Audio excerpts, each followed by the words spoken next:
আল্লাহ পাকের অশেষ মেহেরবানিতে আমার আর সুমাইয়ার দীর্ঘদিনের স্বপ্নটা পূরণ হতে যাচ্ছে। আমাদের অনেক দিনের ইচ্ছা ছিল নিজেদের একটা ডুপ্লেক্স বাড়ি হবে। আমাদের এই ডুপ্লেক্স বাড়িটা আমরা করতেছি আমাদের গ্রামের বাড়িতেই। আমাদের ডুপ্লেক্স বাড়ির ডিজাইনে থাকবে 3টা বেডরুম, একটা কিচেন, 3টা অ্যাটাচ বাথরুম। আর এই 2টা বাথরুম আমার 2 রুমের সাথে অ্যাড করে দিব।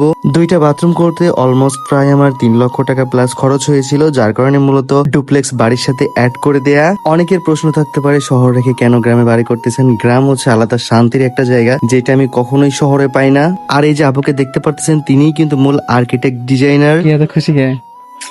এখন আমার ভাবি আলাদা। স্বপ্নের বাড়ি আসছে, কেমন লাগতেছে বলো? হ্যাঁ, অনেক ভালো লাগতেছে, স্বপ্নের বাড়ি হচ্ছে।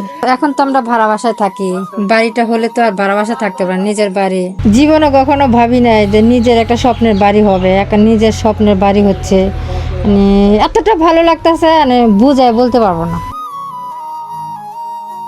আমি বগুড়া আবাসন প্রপার্টিসের প্রিন্সিপাল আর্কিটেক্ট হিসেবে আছি, আর আমি Paradise building and interior design কনস্ট্রাকশনের সিইও। ভাইয়ের প্রথমত রিকোয়ারমেন্ট, বাসার সামনে একটু জায়গা থাকবে যেখানে ভাইয়ের 2টা ছেলে আছে, একটা মেয়ে আছে, তারা যাতে খেলাধুলা করতে পারে। তো আমি চেষ্টা করব সর্বোচ্চ দিয়ে। আমাদের কেমন খরচ আপুকে দিয়ে ডিজাইন করাতে চান বা ইনফরমেশন পেতে চান, এই যে আপুর নাম্বারটা স্ক্রিনে দিয়ে দিলাম।